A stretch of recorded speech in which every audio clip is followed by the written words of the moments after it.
자, 봅시다. 어쨌든 다시. 그러니까 이 핵심 내용이 협업, 그러니까 뭔가 우리가 공동 작업을 하는 데 있어서 정보를 전달하는 방식에서 능숙할 필요가 있다라고 한 거 보니까 아마 뭐 내용은 안 봤지만 이런 거지 않을까요? 그러니까 우리가 뭔가 이제 공동 프로젝트 같은 거를 하고 있어. 근데 예를 들어서 나는 A라는 일, 뭐 여진이는 B, 뭐 지원이는 C, 막 이런 일을 하고 있다고 가정하면은 각각 A와 B와 C를 이제 나눠서 하고 있는데 내가 A라는 일을 다 해갖고 이제 D라는 일을 해야겠다 했는데 이 B도 마찬가지로 나 B 다 했으니까 D 해야지 이랬다가 이제 겹쳐버리면은 이제 시간 손해가 되는 거잖아요. 그러니까 뭔가 이런 좀 이제 커뮤니케이션이 좀 중요하다. 협업을 할 때 커뮤니케이션이 중요하다라는 거를 말하고자 하는 게 아닐까라고 일단 예상은 할 수 있겠습니다. 물론 실제 내용은 한번 봐야겠죠. 자, 한번 보겠습니다. 어떤 팀워크에 있어서 한 가지의 어떤 이제 활동 또는 훈련 이렇게 해석하면 되겠죠. 한 가지의 활동이 do at company retreats라고 나왔는데 여기서 이제 I do라고 나와 있는 부분 있죠. 여기 I do at company retreat. 여기는 이제 목적격 관계대명사가 생략된 거죠. do에 대한 목적어가 없으니까 앞에 나와 있는 one exercise를 수식합니다. 그러면 내가 어떤 회사의 retreat, 어떤 이제 휴양 시설에서 하는 어떤 협업을 말하는 거죠. 그래서 이제 팀워크가 이 팀워크에 있어서 한 가지 활동이 바로 투부정사 이하랍니다. To put the group in a circle. 그러니까 그 집단을 원 안에다가 집어 넣는 거예요. 이게 이제 첫 번째 문장을 직독직한 겁니다. 다시 한번 보자면 팀워크에 있어서 협업에 있어서 어떤 내가 이제 회사 휴양 시설에서 하는 협업에 있어서의 훈련 하나는 바로 그 집단을 원으로 두는 거랍니다. 그러니까 원으로 둔다라는 게 뭘까? 원이라는 게 상징하는 거는 어쨌든 어떤 순환을 말하는 걸 거 아니에요. 그러니까 어떤 순환을 말하는 건지 뒷내용을 봐야겠네요.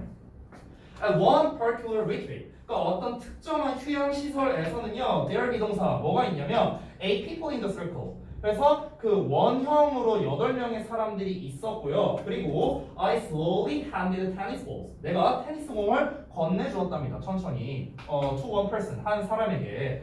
자, 그래서 to start strolling around the circle. 그래서 원을 따라 던지기 시작하게 했다랍니다. 여기서의 투부정사는 뭐 결과적 용법으로 보시면 되겠네요. 별건 아니고요. 자, 그래서 이 그림을 좀 여러분이 한번 좀 상상을 해보면 좋을 것 같습니다. 어떤 특정 휴양 시설에 이제 8명이 이렇게 원형으로 이렇게 둘러섰는데요. 근데 내가 천천히 테니스 공을 이제 건네주면서 한 사람에게 그래서 이 원을 따라서 이렇게 던지기 시작하게 했다. 이 그림을 좀 한번 상상을 해봅시다. 자, 그래서 if n equals the number of people in the circle이라고 나오는데 자, n이 똑같다면 그러니까 뭐와 똑같냐면 the number of people in the circle이니까 그 원으로 이제 그려진 그런 사람들의 숫자와 n이 같다고 하다면 그러면 the maximum number of balls 그 공의 최대 숫자 어떤 숫자냐면 you can have in motion이 이렇게 꾸며주는 거죠. number가 주어니까 단수에 맞는 동사 맞습니다. 수일치 주의하시고요. the number of는 항상 이 number에다가 수일치하죠. 자, 그러면 너가 can have in motion이니까 어떤 모션에서 가질 수 있는 그런 공의 최대의 개수는 is n-1이랍니다. 그러니까 약간 수학 얘기 같기도 하네요. 이렇게 보니까 이게 제 생각엔 그거 말하는 것 같은데 혹시 그 원순열 얘기하는 건가? 이거? 맞냐? 모르겠어. 아직 나도 내용을 더 봐야 할 텐데. 혹시 원순열 안 배웠냐? 이거. 뭐 수학 시간에 안 배웠냐? 순열과 저거 안 배웠냐? 퍼뮤테이션 미안해. 알았어. 썸 얘기 안 할게. 그래. 그때 저기 누구냐? 경빈이랑 지원이만 이과였지? 근데 이거는 이과니까 상관없이 배울. 몰라 너. 3학년 때 배운다고? 나 1학년 때 배웠는데. 그래? 알았어.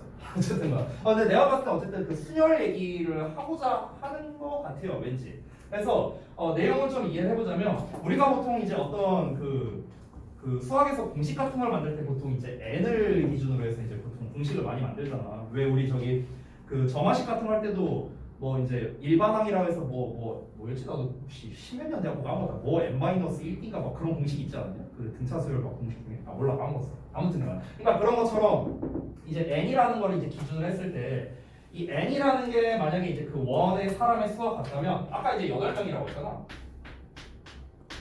맞죠? 8개. 이렇게 이 n이 이제 사람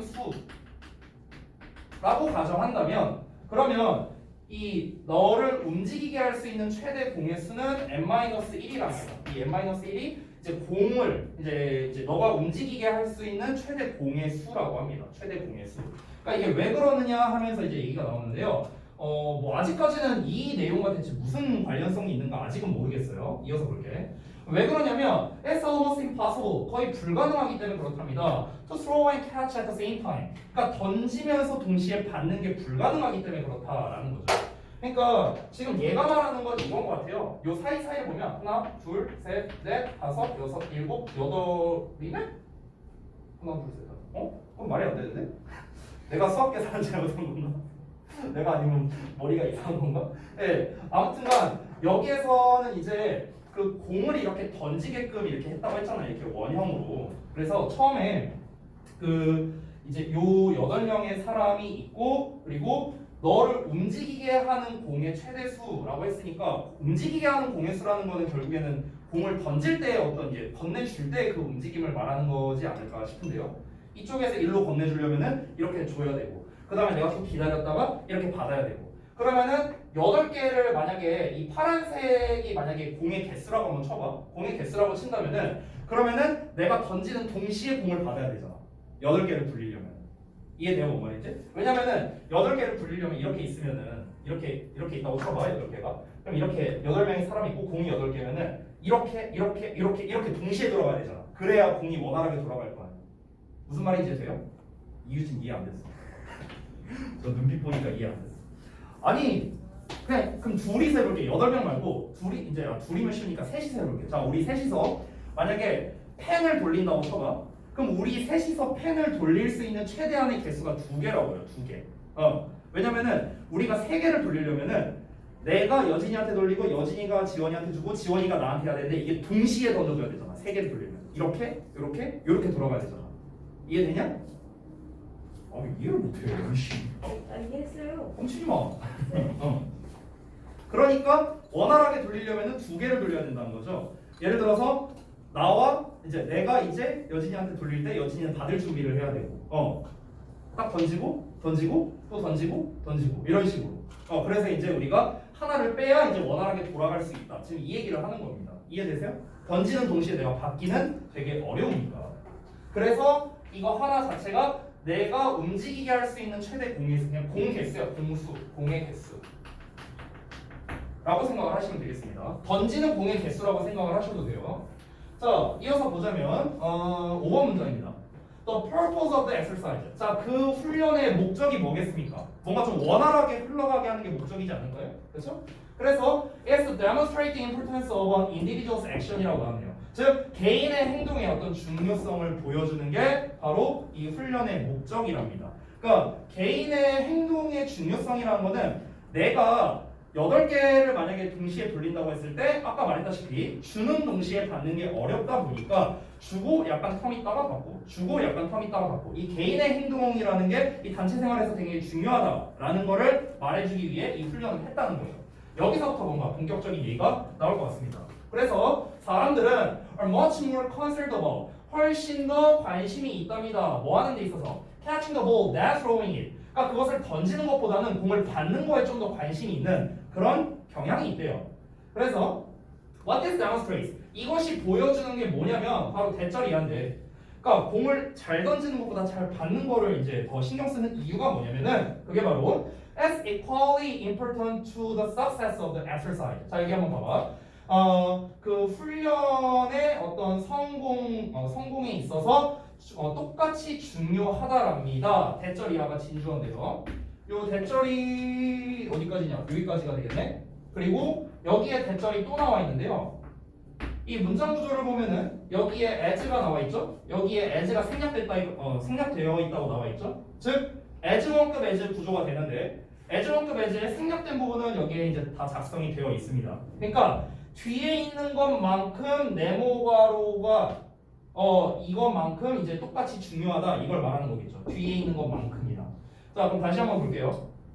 The person you are throwing to catch a ball이라고 나왔는데 그 사람이 어떤 사람이냐? 요런 사람이. 그러니까 너가 공을 던져주는 그 대상이 사람이 공을 받는 것이, 그러니까 받는 것이 뭔가 그 훈련의 성공에 있어서 똑같이 중요하대요. 뭐만큼이나? 너가 공을 받을 수 있는 것만큼이나. 자, 직독직해 한 거야. 자, 근데 무슨 말인지 잘 이해가 안 되죠? 설명을 해줄게요. 자, 위에서 뭐라고 했어요? 사람들은 공을 던져주는 것보다는 공을 잘 받는 거에 좀 더 이 관심이 있는 경향이 있다라고 얘기를 했습니다. 즉 이게 시사하는 바가 뭐냐면, 그러니까 공을 받는 거에 더 관심이 있다라는 거가 시사하는 바가 뭐냐면은 너가 공을 잡을 수 있는 능력만큼이나 공을 잘 던져주는 것이 그 훈련의 성공에 있어서 똑같이 중요하다를 시사하는 거랍니다. 이 문장에서 하고 싶은 말은 이해돼요? 그래서 다음 문장 보자면 마지막인데, 마지막이 아니네, 쏘리. 자, 너가 만약에 덜 관심을 가진다면요, 뭐에 대해서? How you deliver information. 여기서 이제 공이라는 거를 이제 information으로 이제 치환했다라고 보시면 되겠습니다. 그러니까 공을 이제 정보 전달, 공을 내가 상대방에게 이제 던지는 거를 정보를 전달한다라고 생각을 하면 되는 거죠. 여기서 정보 얘기가 나왔으니까. 그러면은 우리가 지금까지 들었던 거, 자, 사람들은 공을 던지는 것보다 받는 쪽에 관심이 있다라고 했으니까 정보를 전달하는 것보다 정보를 받는 쪽에 좀 더 관심이 있다, 이렇게 생각을 해도 되겠죠. 너가 어떻게 정보를 전달하는가에 대해 관심을 덜 가진다면, 어떻게 정보를 전달하느냐, 그러니까 공을 얼마나 잘 던지느냐에 관심이 덜 간다면, 그러면은 안 좋은 말이 나와야겠죠, 뒤에. 왜냐면 위에서 여기서 뭐라고 했어? 요 문장이 사실상 핵심 문장이라고 볼 수도 있거든요. 이 두 문장 다. 그러니까 여기는 좀 그러니까 비유적인 주제라고 할 수 있겠고, 여기는 좀 구체적 주제라고 할 수 있어요. 이 8번, 9번 문장 자체가. 왜 그러냐면 여기에서 뭐라고 했어? 사람들은 보통 받는 거에 관심을 갖는 경향이 있는데, 근데 공을 받는 거나 잘 던져주는 거나 똑같이 중요하다라고 했잖아요, 지금 여기에서. 왜냐면은 생각을 해봐. 이게 왜 이게 시사하는 게 이것만큼 이게 중요하다라고 얘기를 하는 거냐면은 원형으로 되어 있어서 서로 이제 공을 이제 옆 사람에게 이게 던져주는 지금 이런 상황인 거잖아, 그렇지? 근데 생각을 해봐. 내가 잘 받고 받는 게 중요하다 했죠? 상대방이 잘 받으려면 내가 잘 던져야 될 거야, 그렇죠? 쉽게 말하면. 그러니까 내가 공을 잘 받는 것도 중요하고, 얘가 그지같이 던져도 내가 잘 받는 게 중요하고, 그만큼 반대로 상대방이 잘 받을 수 있게끔 내가 잘 던지는 것도 중요하다고, 똑같이 중요하다고. 오케이? 여기서 공을 던지는 게 다시 한번 뭐다? 정보를 전달하는 거라고. 그러면은 네가 만약에 정보를 전달하는 것, 즉 공을 던지는 거에 대해서 덜 관심이 있다면, 그러니까 공 던지는 거는 그냥 대충 이렇게 던지고 받는 것만 잘 받아야지 이런다면, 그러면 당연히 뭔가 밸런스가 안 맞을 거 아니에요. 나는 정보를 잘 듣는데 상대방은 정보 전달이 잘 안 되는 이런 결과가 나오겠죠. 이해되세요? 그렇다면 then 뭐보다? with how you receive it. 너가 그걸 어떻게 받는 거에 대해서보다. 그렇다면 you will ultimately fail at delegation이라고 나왔는데요. 너는 결국에는 위임하는 것을 실패하게 될 것이다 라고 나왔죠. 위임이라는 게 뭐예요? 건네주는 거죠. 건네주는 거. 말 그대로야. 건네주는 걸 실패하겠죠. 잘 받기만 하고 건네주는 거. 여러분이 잘 모를 수 있는데 옛날에 그거 생각나네. 진짜 옛날 예능 프로 중에 그 가족오락관이라고 있었거든요. 혹시 알아? 모를 수 있는데 요즘 예능에 이런 거 나올 때 있어요. 헤드폰을 끼고요. 겁나 시끄러운 음악 틀고 막 이제 설명을 하는 거야. 뭐 예를 들어서 막 이유진 막 이러면서 하면은 뭐라고 김유진 막 이러면서 막 이딴 식으로 하는 막 전달하는 게임이 있어. 그래서 마지막 놈이 맞추는 거. 그런 거라고 생각하면 돼요. 어찌 보면. 듣는 거에만 집중하고, 듣는 거 뭐라고? 이유진이라고. 오케이 이런 다음에 이유진 하면서 전달하는 거 대충 하고, 이런 상황이라고 생각하면 되겠습니다. 그래서 마지막 문장을 보면 you have to be equally skilled at both. 요 마지막 말이 사실상 그래? 요지문이라고 봐도 되겠네요. 너는 똑같이 능숙해져야 된다. be skilled at 뭐뭐에 능숙하다. 여기서 skill은 그냥 그 써도 됩니다. 그래서 너는 둘 다에 능숙해져야 한다. 여기서 말하는 둘 다는 무엇입니까? 당연히 정보를 받는 것 플러스 전달하는 것, 둘 다를 말하는 거죠. 됐어요? 그래서 협업에서는 정보를 받는 것, 그러니까 정보를 잘 전달받고 또 그 정보를 잘 전달하는 것, 둘 다 중요하다. 이거를 말하기 위해서 그 아까 이 원형으로 나와 있는 요 이제 대표적인 예시를 들었다. 그래서 전형적인 미괄식 구조라고 볼 수 있겠습니다. 주제가 맨 마지막에 나와 있기 때문에 만약에 빈칸류나 이런 시험으로 낸다면 당연히 마지막 쪽에 시험을 낼 가능성이 높고요. 주제나 이런 문제로 내기에는 저는 개인적으로 별로라고 생각해요. 왜냐하면 난이도가 너무 낮아요. 마지막 문장만 보면 맞출 수 있어요. 사실상 이전 문장 다 해석 안 되고. 그렇기 때문에 이 마지막 문장 부분 쪽에서 빈칸 쪽을 내거나 뭐 패러프레이징해서 이거는 좀 문장이 기니까 패러프레이징해서 영작을 낸다거나 뭐 이런 식으로 내기가 조금 더 괜찮은 질문인 것 같습니다. 그렇죠? 이 정도로 정리할게요. 자, 다음 갑시다.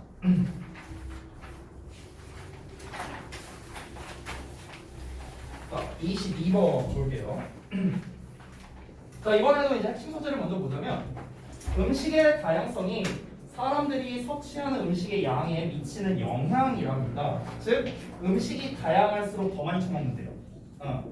그러니까 우리 약간 이런 거 생각하고 들어갈까? 뷔페?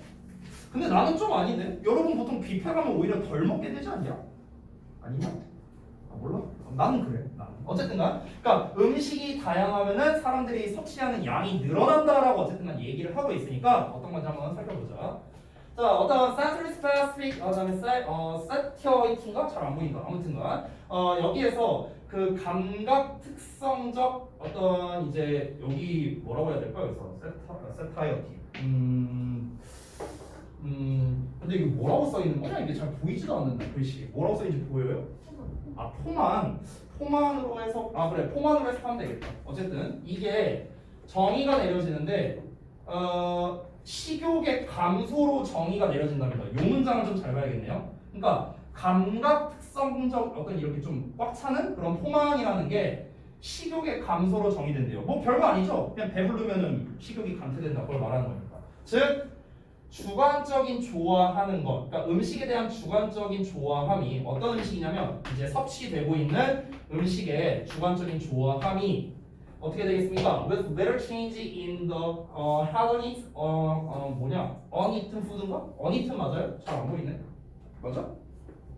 어쨌든 먹지 않은 음식이 제공하는 그런 쾌락에 있어서는 거의 변화가 없는 가운데 먹어지는 섭취되고 있는 음식에 대한 그런 주관적인 어떤 좋아함 이런 거에 이제 어떤 감소로 이제 연결된다, 정의된다, 뭐 이런 식으로 볼 수 있겠습니다. 그러니까 뭐 이제 말을 좀 되게 어렵게 써놨는데 결국 하고 싶은 말은 뭐냐면은 감각 특성적 포만이라는 녀석에 대한 정의를 내린다라고 볼 수 있어요. 결국 그게 무엇이냐? 그냥 배부르면은 그냥 그거에 대한 호감도가 좀 떨어진다.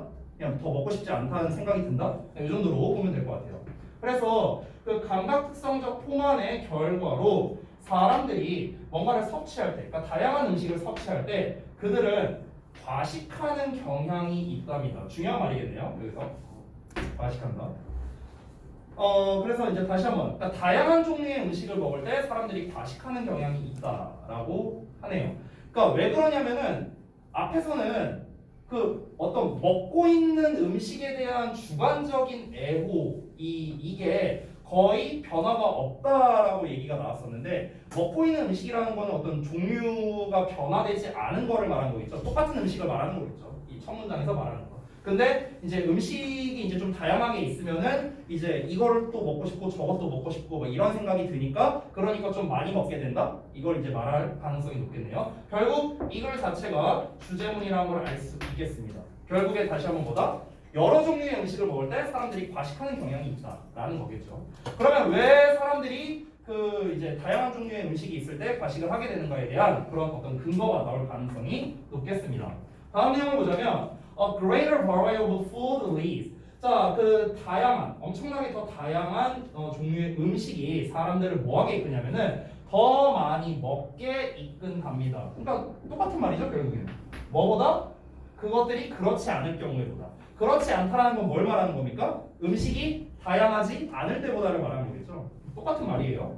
그래서 being full and feeling sated라고 나왔는데 지금 A and B로 묶여 있기 때문에 복수 취급이 되고 있다. 수일치 주의하시고요. 그래서 뭔가 이렇게 좀 꽉 차 있는 것, 그러니까 배가 부른 것과 그리고 뭔가 좀 이렇게 포만감을 느낀다는 것 이런 게 좀 개별적인 문제라고 합니다. 배가 부른 거랑 뭔가 포만감을 느낀다는 거는 좀 별개의 문제예요. 좀 우리도 그럴 때 있지 않나?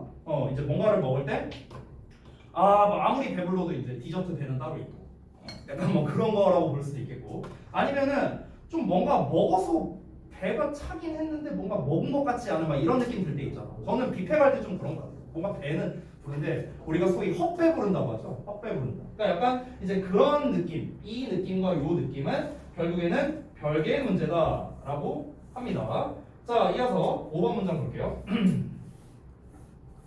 5번 문장 보시면 회복이 되는 건데 그 식욕의 회복이랍니다. 즉 먹고자 하는 욕구가 회복된다는 것은요 분명하답니다. 누구에게나 어떤 누구에게나냐면요 who has consumed a large meal 그러니까 많은 양의 식사를 했고 그리고 is quite full 그러니까 꽤나 배가 불렀어요. 자 그래서 이러한 사람이면 누구에게나 분명하고요. 그 다음에 여기 있는 has consumed와 여기 있는 does not require가 이렇게 병렬 구조네요.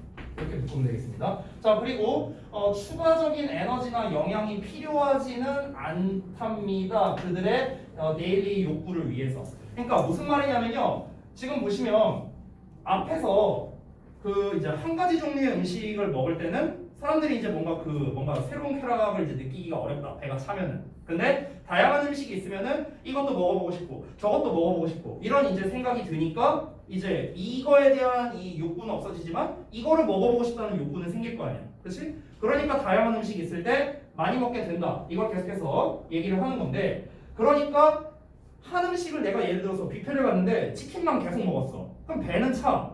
배는 차인데 근데 그거랑 내가 포만감을 느낀다는 거랑은 좀 다르다는 거지. 내가 다른 종류의 음식을 또 먹어보고 싶은 이런 욕구가 있을 테니까. 그러니까 결국에 이걸 어떻게 표현을 했냐면은 어떤 먹고자 하는 욕구가 회복된다라고 지금 표현을 한 거예요.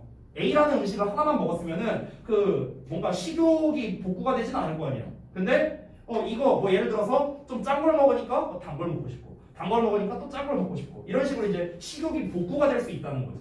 배가 찼어도. 그러니까 별개의 문제다라고 얘기를 하는 거고요. 이게 누구에게나 분명하다라고 했습니까? 많은 양의 식사를 하고 나서 배가 아주 불러.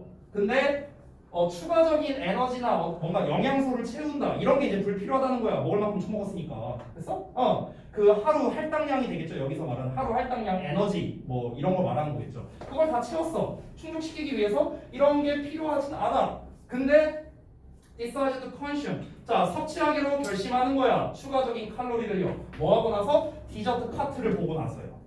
이렇게 된다는 거죠. 그러니까 메인 디시 다 먹고 나서 저거 한번 먹어보고 싶다. 그러니까 디저트 그냥 또 먹으러 간다.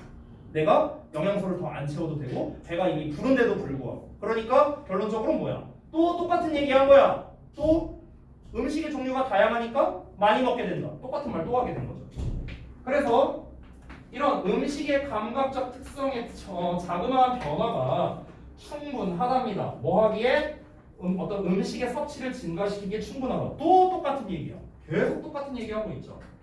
감각적 특성의 작은 변화랍니다. 이 감각적 특성의 변화라는 게 아까 말했던 그런 거 생각하면 돼. 단 거 먹었으니까 좀 짠 게 땡기네. 짠 거 먹었으니까 좀 단 게 땡기네. 그냥 이런 거. 이런 작은 변화라도 음식의 섭취를 증가시키기엔 충분하다는 거죠.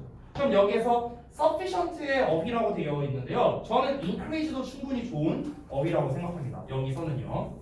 음식의 섭취량을 늘린다는 거니까. 됐어요? 자, 예를 들어서 여기서 subject는 이제 P 실험자를 말하는 건데요. 이러한 P 실험자. 자, 제공됐답니다. 뭐에? 서로 다른 모양의 파스타가 제공된 P 실험자들이 있었는데요. 얘네가 증가된 쾌락 평정과 증가된 에너지 섭취를 보여주었답니다. 뭐와 비교해서? 그러니까 한 가지 그냥 싱글 쉐입의 파스타만을 먹는 P 실험자들에 비해서. 됐어요? 그러니까 뭐 실험자가 예를 들어 한 10명 있다 치면은 이제 어차피 다 똑같은 모양이면은 뭐 내가 먹고 있는 거나 제가 먹고 있는 거나 뭐 별 차이 없겠구나 하면서 그냥 지 것만 먹었겠지. 근데 이제 뭐 예를 들어 뭐 맛은 어떨지 모르더라도 어쨌든 모양이 서로 다 다르다고 했으니까 당연히 다른 음식으로 취급을 할 거 아니야. 그러면은 저것도 한번 먹어보고 싶네. 한 입만 이제 한 입 친들 한 입만. 저것도 한 입만 이러면서 이제 좀 많이 먹게 된다. 뭐 이런 걸 이제 보였다는 거겠죠. 아니면 얘 자체가 뭐 뷔페식이라고 생각을 해도 되겠어. 뷔페식인데 뭐 이렇게 여러 종류의 파스타가 있어서 다 먹어봤다. 결국에는 음식의 다양성이 사람의 과식으로 이어진다라는 게 이 글의 주된 내용이 되겠습니다. 간단하죠? 내용은요. 자, 근데 전체적인 내용은 되게 쉬운데요. 한 문장 한 문장이 조금 이제 내용이 어렵게 나왔거든요. 그래서 이런 류의 글은 보통 내기 좋은 게 흐름상 어색류로 내기가 되게 좋아요. 주제로 내기도 나쁘진 않은데 주제로 내기는 조금 쉽습니다. 왜냐하면 이 문장 읽으면 끝이거든요. 두 번째 2번 문장. 그래서 흐름 문제로 내기에 되게 좋아요. 왜냐면 결국 이 글 전체에서 하고 싶은 말은 뭐냐면 내가 계속 맹문사처럼 얘기하지만 음식의 다양성, 음식이 다양할수록 사람들은 많이 먹게 된다라는 거잖아요. 그래서 흐름 문제로 내기에 되게 좋고 이런 중간중간에 어휘로 나와 있는 거를 흐름상 어색 문제로 내기 좋고요. 아니면 주제를 낼 거라면 나 같은 경우 영작으로 낼 거야. 주제 영작을 어떻게 내느냐? 방금 내가 말한 걸 잘 생각해봐. 음식이 다양하게 이건 그냥 내 예시로 쓰는 거예요. 음식이 다양하게 제공될수록 사람들의 섭취의 양이 증가하게 된다. 뭐 이렇게 쓸 수 있잖아요. 이게 주제잖아 사실상. 그렇죠? 이 말은 얼마든지 바꿀 수 있어요. 사람들의 섭취량이 증가하게 된다. 뭐 이렇게 해도 되고 아니면 사람들이 음식을 더 많이 먹게 된다. 뭐 이렇게 해도 되고 이거는 말 바꾸기 나름입니다. 근데 여기 지금 주제에서 쓰인 구문이 뭐죠? 더비교급이죠. 그렇죠? 뭐뭐하면 할수록 점점 더 뭐뭐하다. 그러면 주제와 더불어서 더비교급 주어동사에 더비교급 주어동사라는 구문이 함께 섞여 있기 때문에 주제 영작으로 내기에도 괜찮은 지문이라는 거죠. 됐어요? 이렇게 정리하도록 하겠습니다. 자, 그 다음 내용 갈게요. 23번. 그러니까 이런 지문이 이제 조금 의외로 좀 까다로운 지문이라고도 할 수 있어요. 지난번에 내가 우리 수학자 뉴턴이랑 라이프니츠 얘기 나올 때 이제 시험 문제 실제로 내가 보여줬었잖아요. 그러니까 저동고가 내는 방식이 항상 그런 식이거든요. 힌트 단어를 거의 안 주고 이제 몇 단어 이렇게 써주고 난 다음에 그 다음에 이제 빈칸 채우라는 식으로 이제 이 글의 핵심적인 내용이나 주제를 영작하라는 식으로 내는 걸 선호합니다. 니네 학교가 원래 그래요. 그러면은 지금 방금 전에 내가 쓴 이런 주제 같은 경우도 앞에 더 비교급 정도만 주고 난 다음에 힌트 단어 한두 개 정도 주고 뭐 몇 단어대로 네가 영작해라. 이런 식으로 낼 수 있겠죠. 본문에 있는 단어를 활용해서. 그러면은 본문에 있는 단어라는 거는 여기에 있는 것들은 사실상 거의 다 나와 있을 거예요. 아마 지금 제가 쓴 거는. 뭐 없다면은 제공하다라는 정도 단어 없으니까 뭐 serve라는 단어 같은 거 하나 힌트 단어로 줘갖고 나머지는 뭐 본문에 있는 단어 써라. 뭐 이런 식으로 해서 문제를 낼 수도 있겠죠. 그러니까 참고해 주시고요. 자, 23번 보겠습니다. 어쨌든. 자, 이번에 이제 핵심 소재는 또 무엇인가? 작가의 판권 보호 기간 확대가 권리 보호와 새로운 창작 노력의 진정으로 기여하고 있는가에 대한 의구심이랍니다. 이 말이 되게 길고 어려워 보이죠? 천천히 읽어볼게. 작가의 어떤 글 쓰는 사람의 판권 보호 기간 확대랍니다.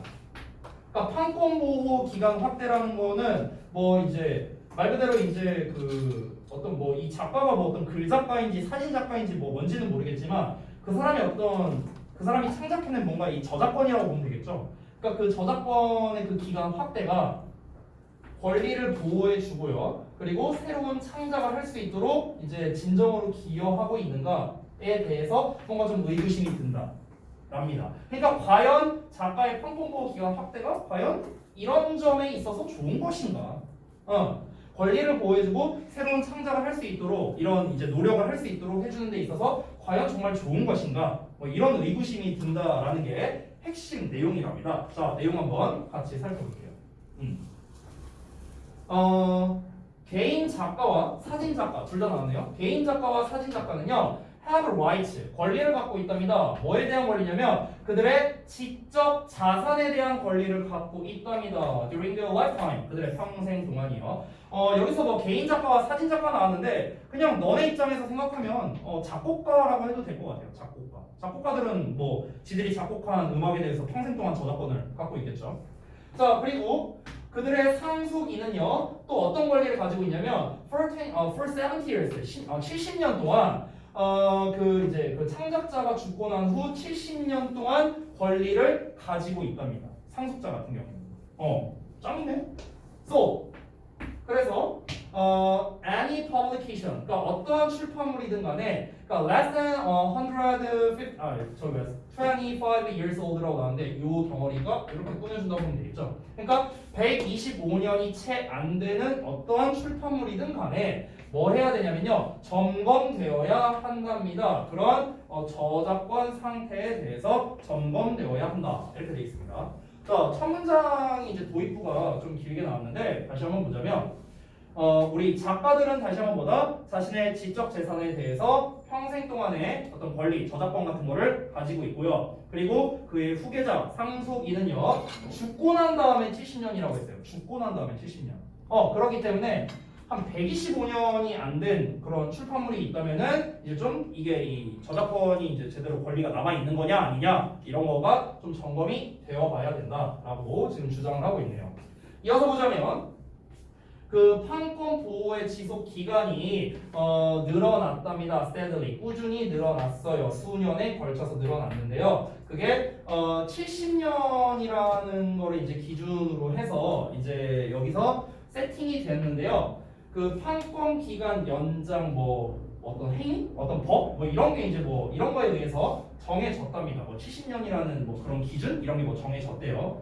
자 그리고 그것이 증가시킨 거랍니다. 그러니까 50년이라는 기한을 증가시킨 꼴이 된 거래요. 실질적으로는요. 자 뭐에 의해서 설정됐냐면요. 1976년 이런 판권법에 의해 설정된 50년이라는 기한을 늘리게 된 거랍니다. 그러니까 위에서 125년이 넘지 않은 거를 뭐 확인이 되어 볼 필요가 있다. 뭐 이런 얘기를 했잖아요. 근데 이 지속 기간이 계속해서 늘어났답니다. 그 저작권 보호법 같은 게 이제 계속해서 이제 늘어나서 결국에는 70년이라는 어떤 그런 기준이 이 증가해서 이해 1998년에 세팅이 됐는데 정해졌는데 이게 요 판권법이 설정되어 있던 기존에 설정되어 있던 50년이라는 기한을 증가시킨 거나 마찬가지다. 그래서 여기에서 이제 이 50년이라는 기한이 이제 결과적으로 늘어났으니까 지금 여기까지만 내용을 봤을 때는 그 저작권법이 계속해서 좀 그 기한이 늘고 있다?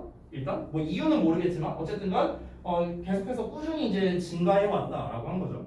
그러니까 뭐 뭘 문제점으로 삼고 뭘 얘기하고 싶은지는 아직은 몰라요. 물론 우리는 소재를 봐서 어느 정도 내용을 파악할 수 있지만 결국 예를 들어 볼게요. 내가 어떤 창작자야. 내가 어떤 작가라고 쳐보자. 어떤 글을 썼어. 글을 썼으면은 그럼 그 글에 대한 나의 어떤 그 권리가 있는 거죠. 저작권 같은 게.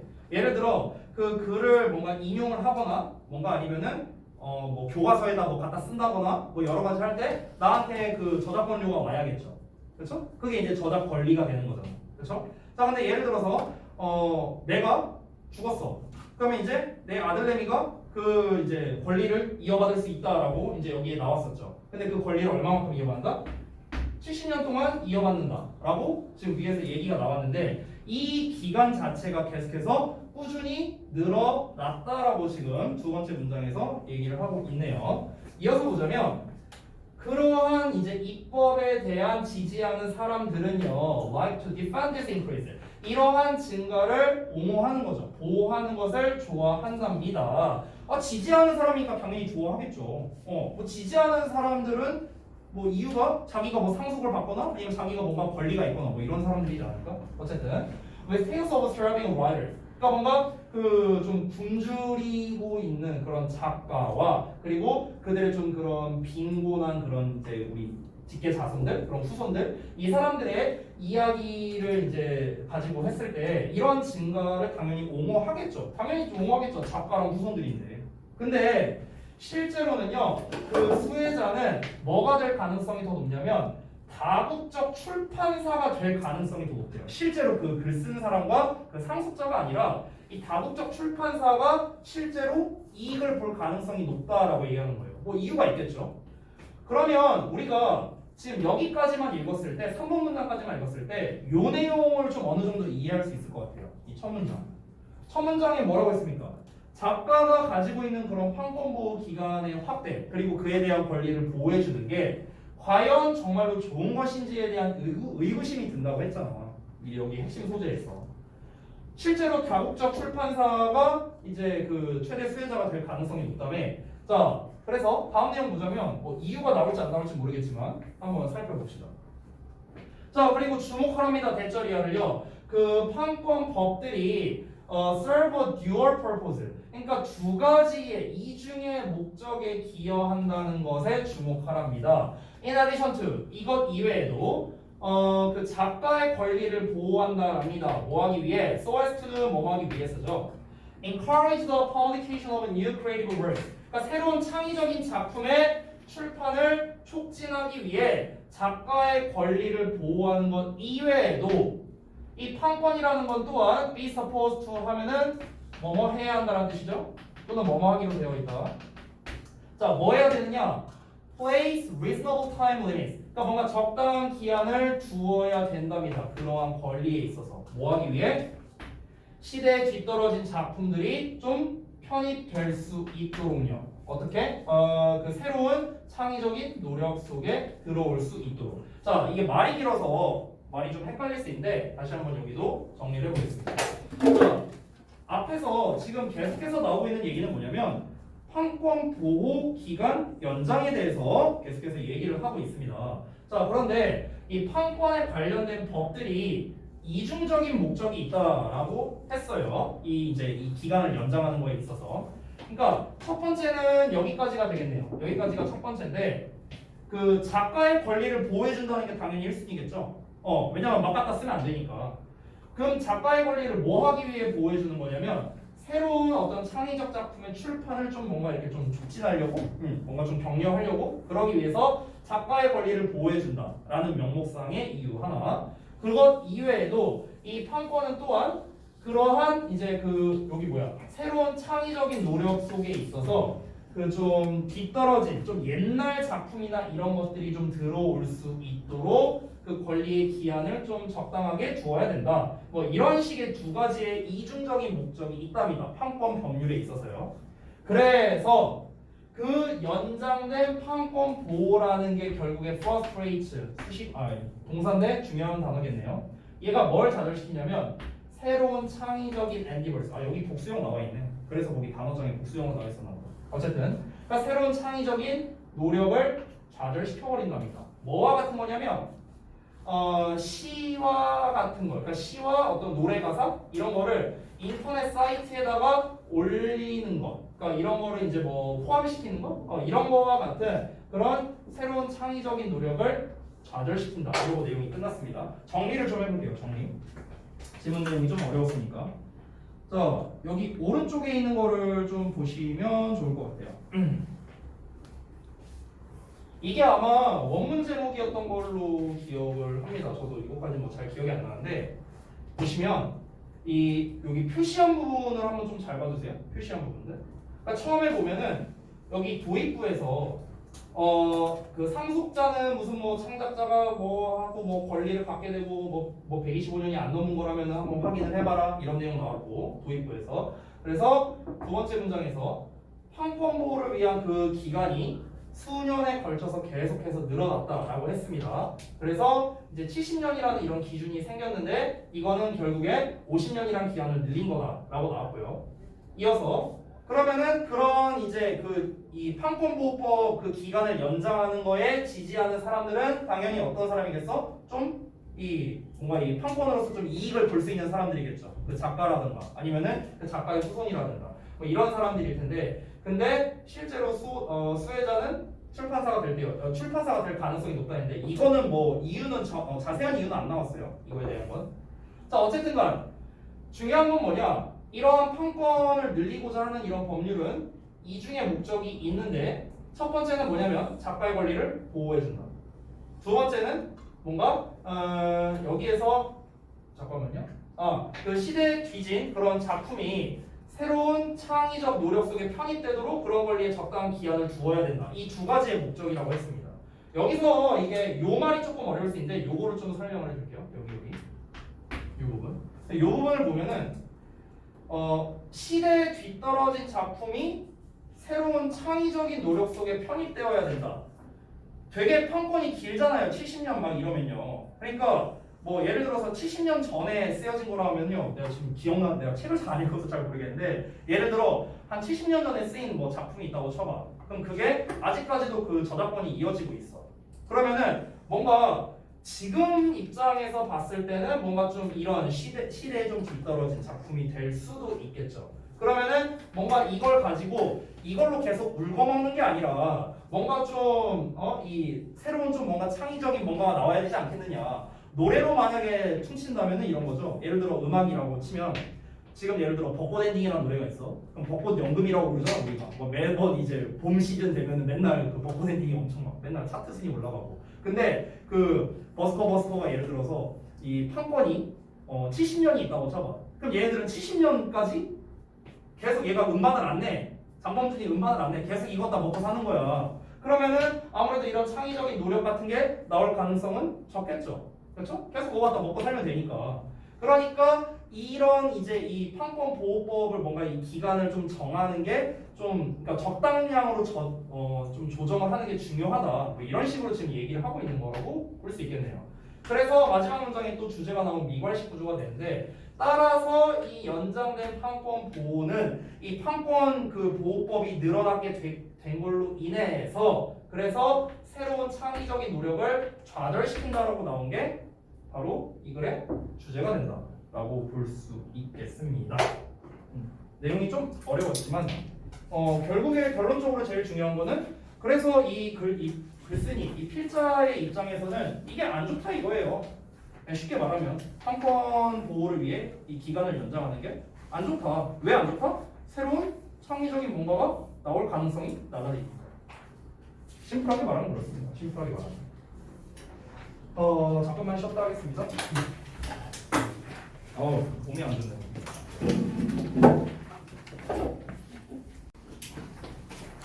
오늘 컨디션이 이래저래 좋지가 않네.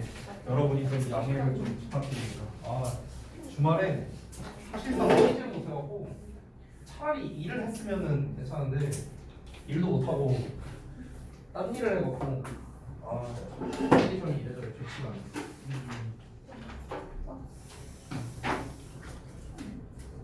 자, 다음 거 한번 보겠습니다. 30번 볼게요. 30번.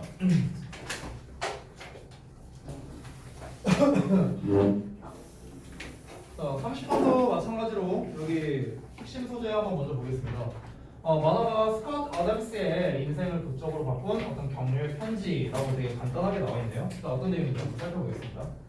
요 네오벌트의 창작자인 스캇 아담스라는 사람이 이제 어떤 사람 중 하나인데 가장 성공적인 그 역대 그 코믹 스트릭스, 그러니까 그 연재 만화가 되겠죠. 그 사람 중에 한 사람이 바로 이 사람이랍니다. 이 사람이 뭐라고 말했냐면 두 개의 개인적인 편지가 극적으로 그의 인생을 바꿔놨다라고 얘기를 했대요. 어떤 편지가 왔었나 봐.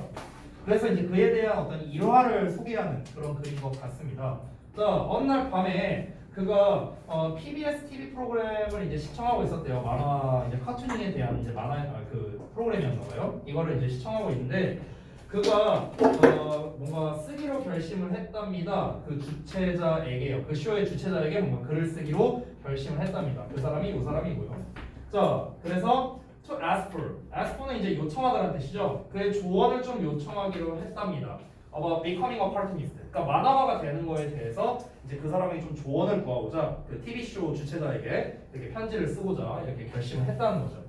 그러면은 이제 우리가 예상이 된다면은 그 사람한테 뭔가 답장이 왔나 보죠? 그 답장이 뭔가 이 사람의 인생에 있어서 좀 큰 영향을 주지 않았을까? 이렇게 예상할 수 있겠습니다. Much to his surprise. 자, 매우 그가 놀랍게도 그가 Herbert from Cassidy 그 사람으로부터 Cassidy라는 사람으로부터 응답을 받았답니다.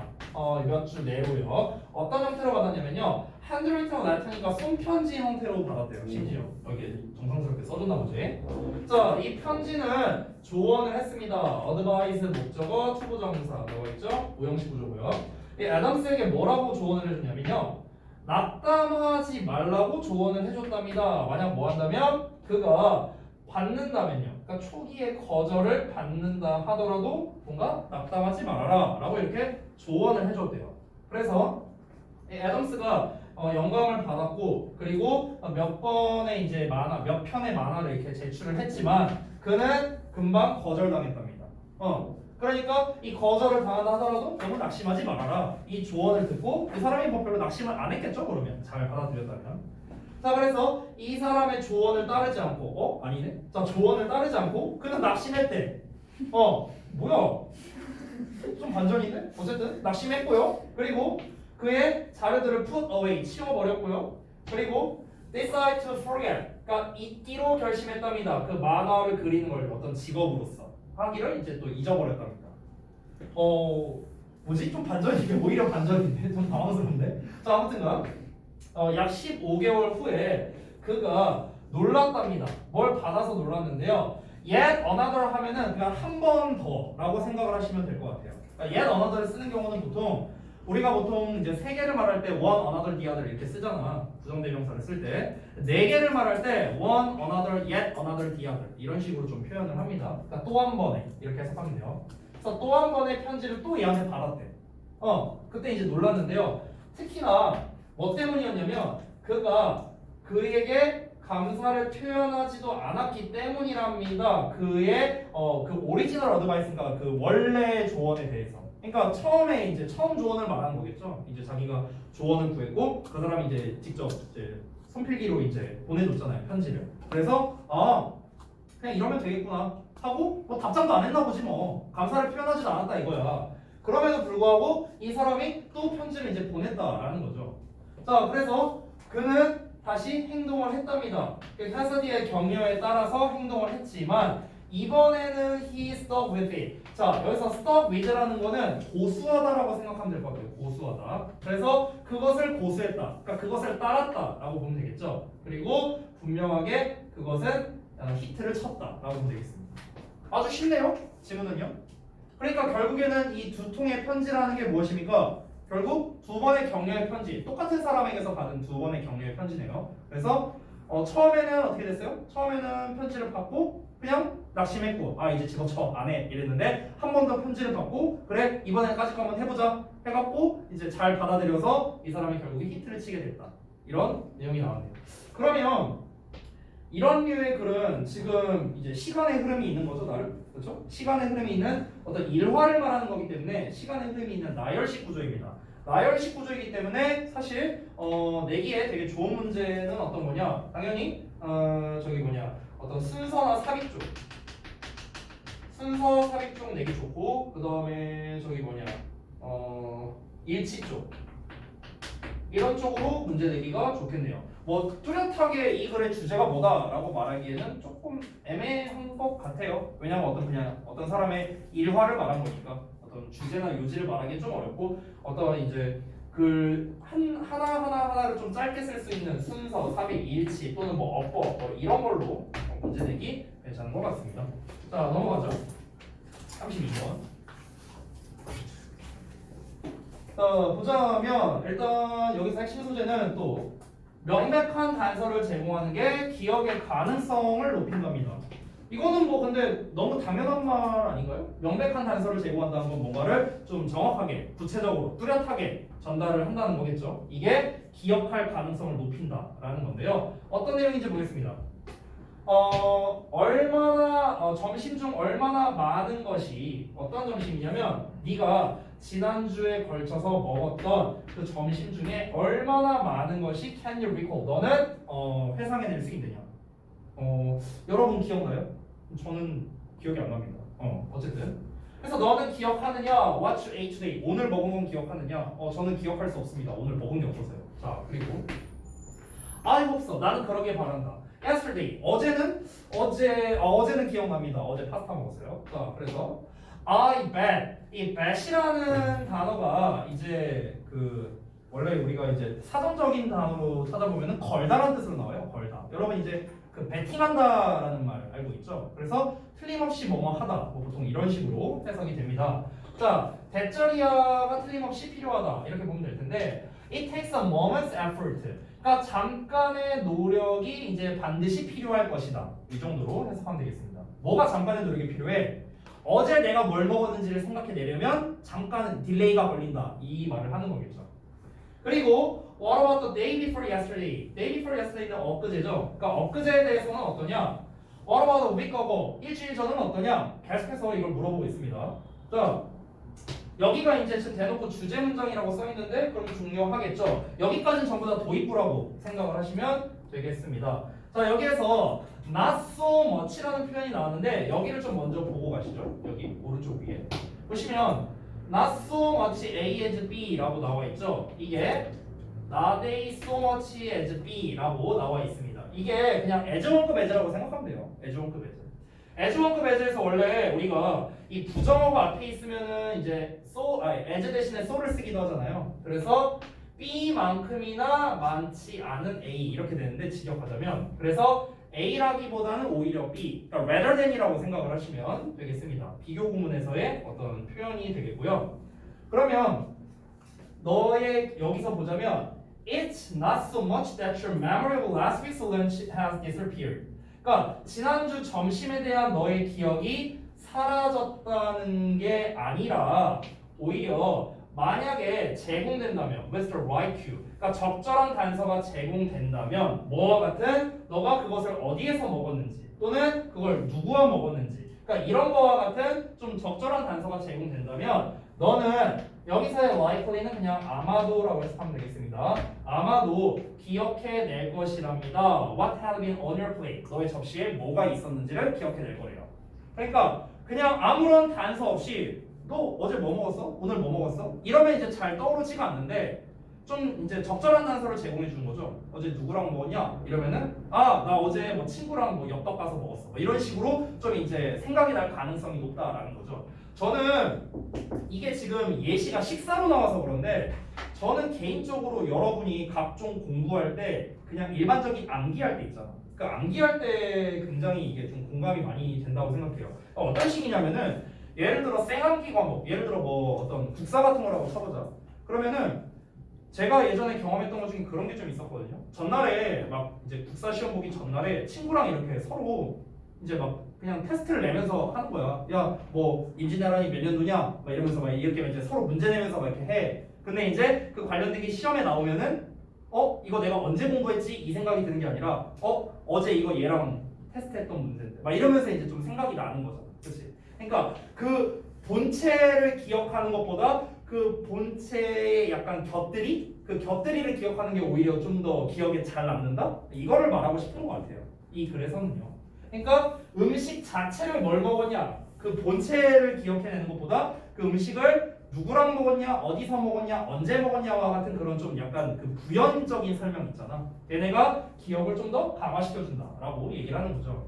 이어서 보자면 rather, 오히려 It's difficult to remember last week's lunch. 지난주의 점심을 기억하는 건 어렵겠죠? 왜 그러냐면 너의 뇌가 has boiled it away. 자, 그거를 정리해놨기 때문에 그렇습니다. 뭘 가지고? 모든 다른 점심으로 정리를 해놨기 때문에 그렇다는 거야. 그러니까 점심 하면은 그냥 점심이라는 카테고리에 쭉 정리가 되어 있다라는 거죠. 어떤 점심이냐? You better eat as just another lunch. 그러니까 그냥 그렇고 그냥 평범한 점심으로서 너가 이제껏 먹어온 그런 모든 다른 점심과 함께 정리를 해놨기 때문에 그러니까 헷갈린다는 거죠. 즉 한마디로 말하면 네가 점심을 뭘 먹었냐라는 질문을 들었을 때는 특별한 일이 아니기 때문에 라고 생각하면 되겠죠. 됐어? 특별한 일이 아니라 일상적인 일이기 때문에 기억해내는 게 어렵다라고 보시면 되겠죠. 됐어? 여기서 말하는 거. 이 내용을 패러프레이징 하자면 특별한 이벤트가 아니기 때문에 그런 거죠. 우리가 점심을 맨날 먹을 테니까. 그렇죠? 특별한 이벤트가 아니니까. 왜 여러분 그런 거 있잖아. 그 일상적인 거를 까먹을 가능성이 높다는 거죠. 그러니까 일상적인 거. 일상적인 것은 굉장히 잊어버리기 좋다라는 거죠. 근데 누구랑 먹었냐, 어디서 먹었냐라는 거는 일상적이진 않을 수도 있잖아요.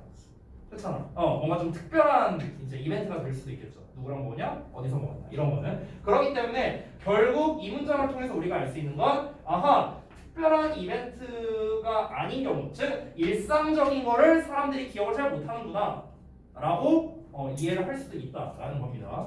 자, 우리가 무언가를 기억해내려고 노력할 때요, 어떤 범주, 카테고리로부터요. 어떤 카테고리냐?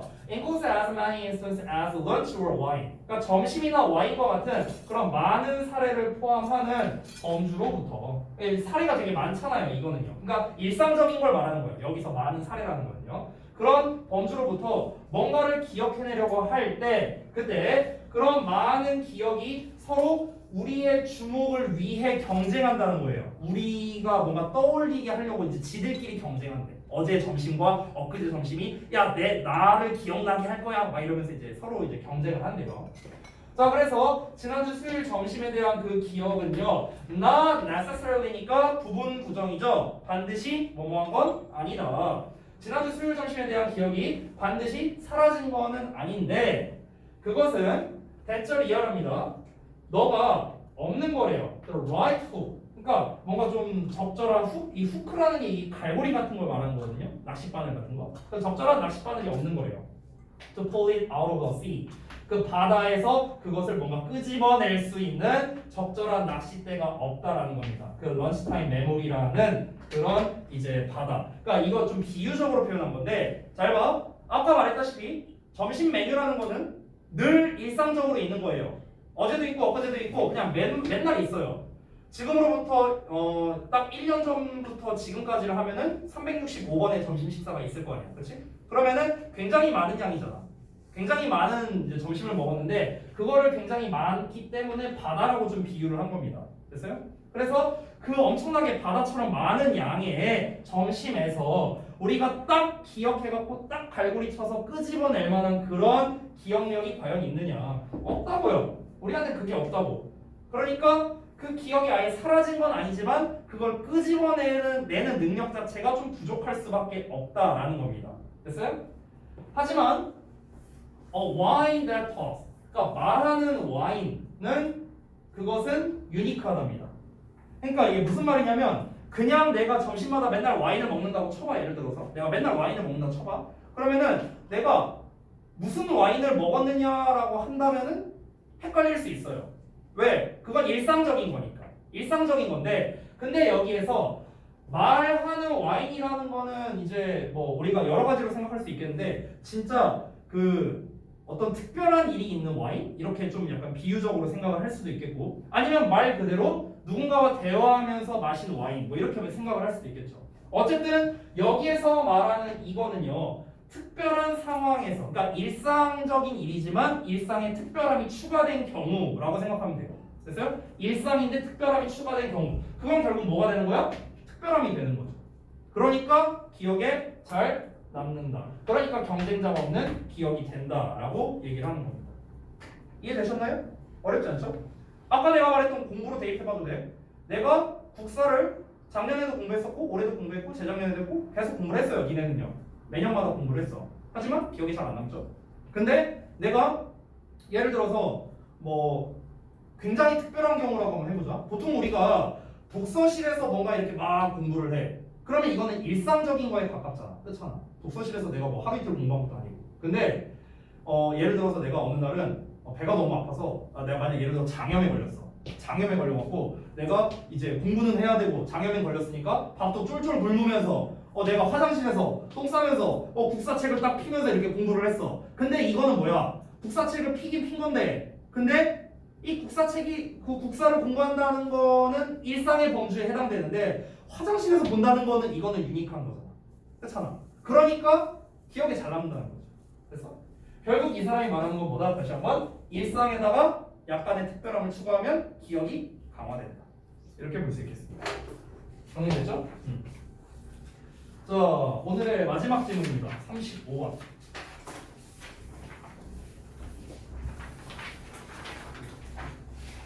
35번 보겠습니다. 자, 이번에도 마찬가지로 핵심 소재 먼저 볼게요. 어린 나이부터 애들한테 SNS의 특성과 상호 존중의 그런 헌금률을 가르치는 것이 중요하답니다. 근데 이거는 뭐 사실 당연한 거 아닌가? 그러니까 SNS의 특성과 상호 존중의 황금률이라는 게 뭘 말하는 건지를 좀 파악하는 게 중요하겠네요.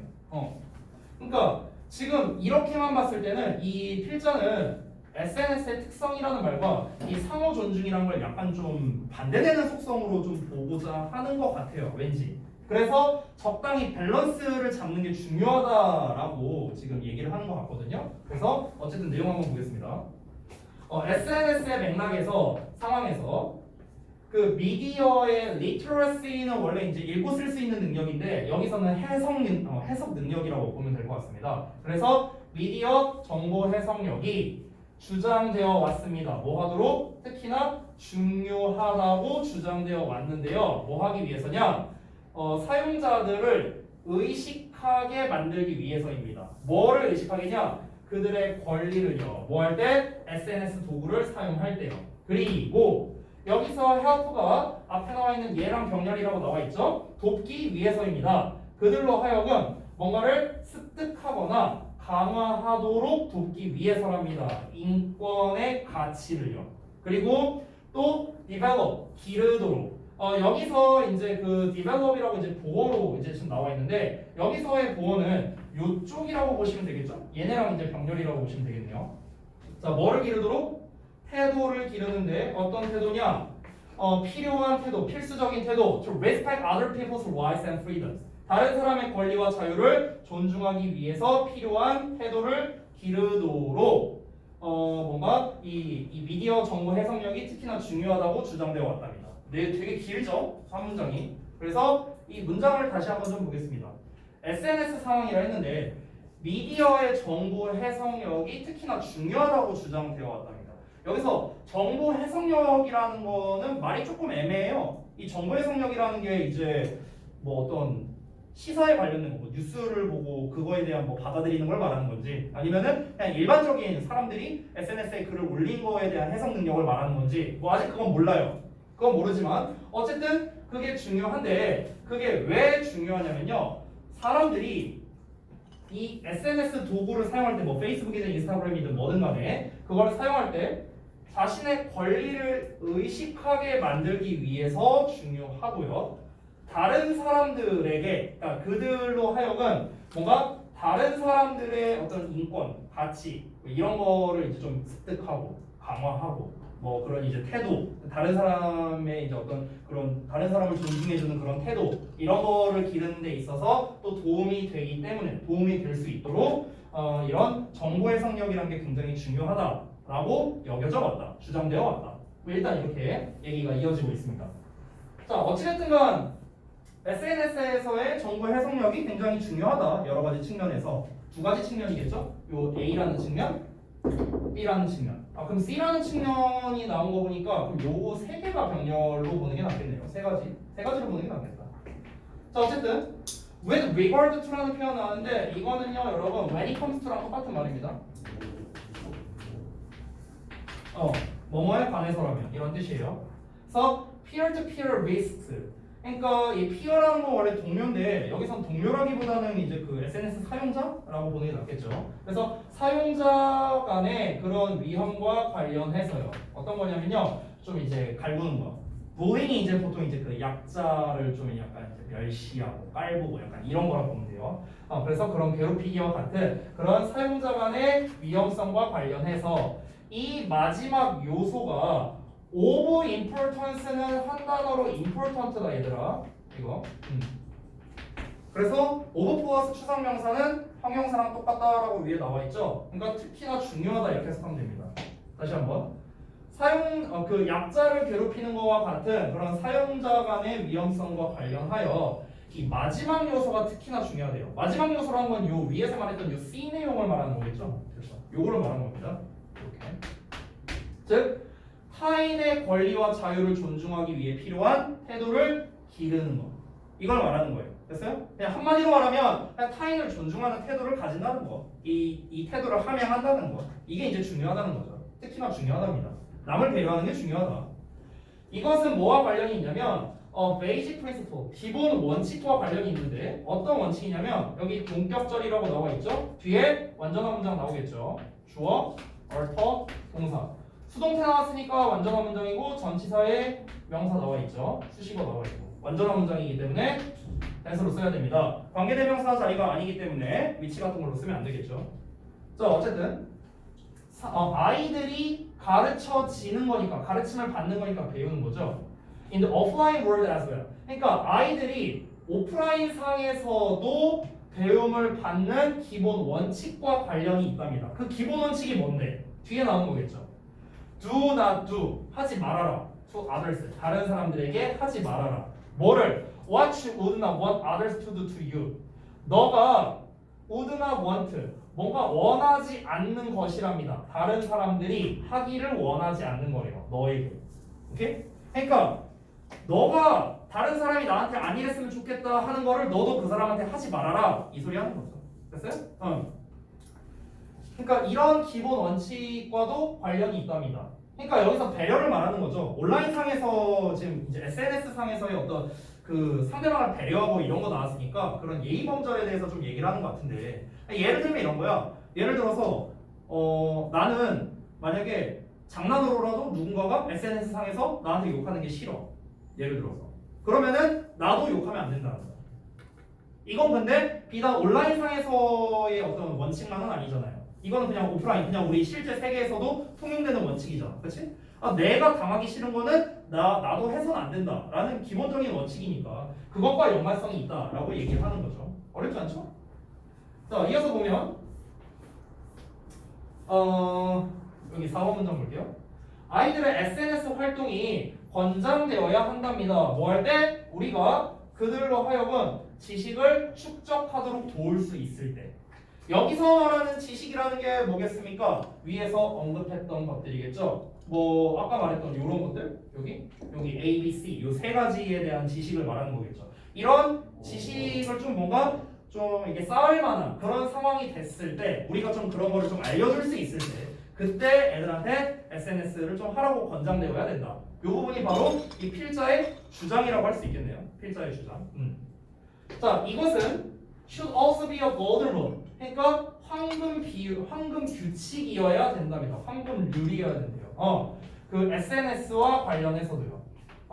하지만 for children and young people. 그러니까 아이들과 젊은 사람들이 보자. 아이들과 젊은 사람들이 it is much more difficult. 훨씬 더 어렵답니다. 뭐 하는 게? 뭔가 to estimate. estimate은 추정하고 추산하는 거죠. 결과와 잠재적인 중요한 그런 영향을 추산하는 게 훨씬 더 어렵답니다. 어떤 영향이냐면 그들의 행동의 영향력이랍니다. 이 환경에서. 여기서 말하는 이 환경은 SNS 상에서의 환경을 말하는 거겠죠. 그 환경에서 이 자신들의 행동에 대한 그런 결과, 그리고 잠재적인 그런 심각한 영향, 이런 거를 아이들이나 젊은 애들이 추정해내는 게 어렵다라는 거겠죠. 그럼 여기에서 for children and young people은 사실 의미상주어로 보는 게 좀 더 적절하겠네요. 그 덩어리가. 근데 원래 위치는 여기가 적절한데 앞에다가 써줬다라고 보시면 되겠습니다. 아니면 그냥 의미상의적으로 생각 안 하고 아이들과 젊은이들에게 있어서 이렇게 해석해도 뭐 상관은 없습니다. 자, 다시 한번 보자면 요 문장 다시 한번 볼게요. 좀 여기가 중요한 것 같으니까. 여기가 사실상 지금 주제문으로 보이거든요. 다시 한번. SNS에 관해서라면 이거, 즉 앞에서 말한 요거, 이 지식을 전달하는 게 도와줄 수 있을 때 애들이 SNS 활동을 해야 된다 라는 것이 황금률이어야 한답니다. 말이 보이냐? SNS에 관해서라면. 하지만 애들과 젊은 애들이 과연 지가 한 행동에 대한 결과나 그런 영향력에 대해서 얼마나 애들이 잘 알 수 있겠냐고.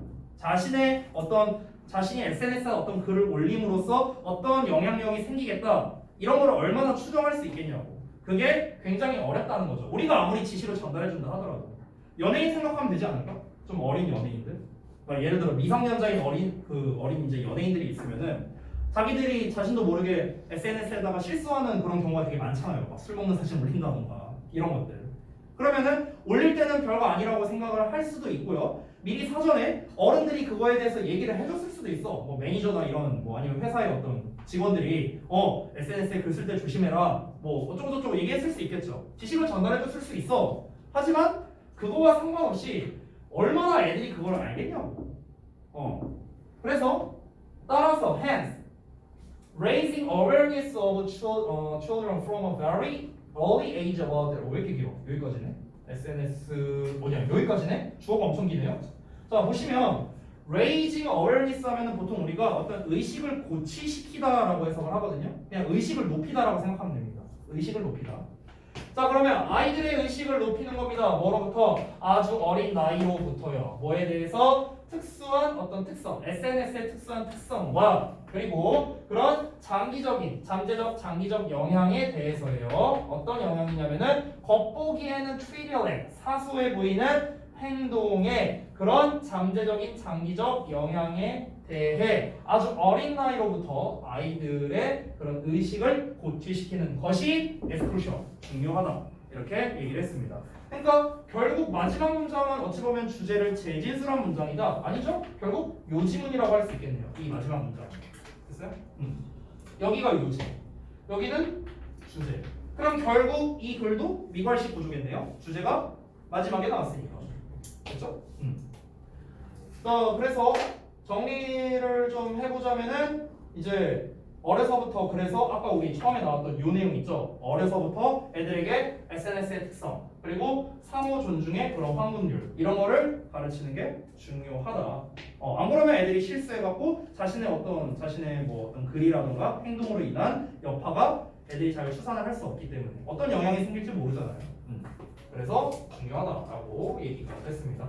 자, 이 정도로 해서 마무리를 하도록 하고요. 시간이 딱 10시간이네요.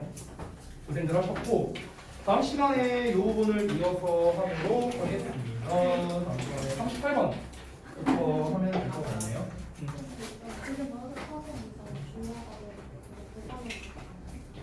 잠깐만요. 일단은 저거 끊고 그 질문할 거 내가 잠깐만 좀만 이따가 받아줄게. 자, 일단은 잠시만요.